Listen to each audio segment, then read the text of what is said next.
That's Kamya Jani. बहुत बहुत बधाई। Thank you so much. Thank you. Thank you. Kamya जी बताइए।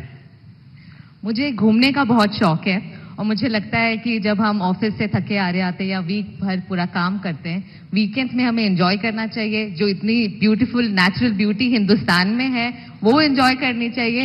और मुझे लगता है भारत सबसे ज्यादा खूबसूरत देश है और यही ऑब्जेक्टिव है कि ग्लोबल मैप पर भारत नंबर 1 पर हो बस। और फिलहाल कंफ्यूज्ड हूं, लक्षद्वीप जाऊं या द्वारका? द्वारका आपको काफी नीचे जाना पड़ेगा।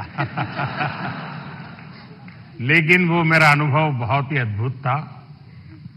खैर उसकी बात कभी फिर करूंगा, लेकिन मैं नहीं मानता सब टूरिस्टों के लिए कितना सुविधाजनक होगा। लेकिन अब जैसे मैं आदि कैलाश गया था, आदि कैलाश हमारा काफी ऊंचे टॉप पर है, और दूसरी तरफ मैं यहां द्वारिका में काफी मीटर नीचे चला गया पुरानी द्वारिका देखने के लिए। आप ये जब भारत के इन धरोहर का परिचय करवाती हो तो मैं दो विषय लेकर इन दिनों चल रहा हूं। उसमें आप जो क्रिएटर्स होते हैं मदद कर सकते हैं। एक हमारे लोग क्या करते हैं, जैसे कहीं चले गए सोमनाथ, तो बस में ट्रेन में अपनी कार से उतरेंगे, भागेंगे, और जैसे भगवान अभी कहीं जा रहे हैं तो पकड़ो। उनके दिमाग में यही रहता है, तो दौड़ो पकड़ो, और फिर एक बार देख लिया तो इधर उधर छुट्टी। मैं कहता हूं भाई ऐसा क्यों करते हो? जहां जाते हो कम से कम एक रात रुकिए। टोटल जो आपका बजट है, टूर ट्रैवल का टोटल बजट है, कम से कम 5% 10% लोकल कुछ न कुछ चीज खरीदिए, लोकल प्रोडक्ट खरीदिए।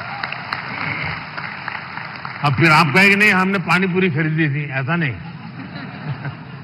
खाना वाना तो कंपलसरी है, खाएंगे, लेकिन कोई वहां की प्रोडक्ट, क्योंकि हमारे देश की जो ये भी एक सामर्थ्य है और वहां की इकोनॉमी को बहुत बड़ा बल मिलता है।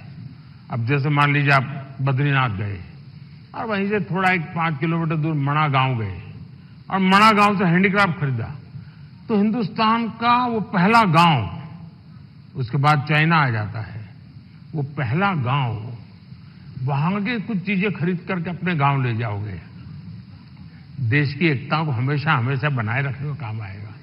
तो कभी आप ऐसे विषयों को भी अगर प्रमोट कर सकते हैं तो बहुत अच्छा होगा। बिल्कुल, बहुत सारे मंदिर कवर किए हैं मैंने अपने वीडियोस में, और आपका बहुत बड़ा थैंक यू, क्योंकि अब सारे मंदिरों को बहुत ही नया रूप मिल चुका है। So thank you for that. Thank you.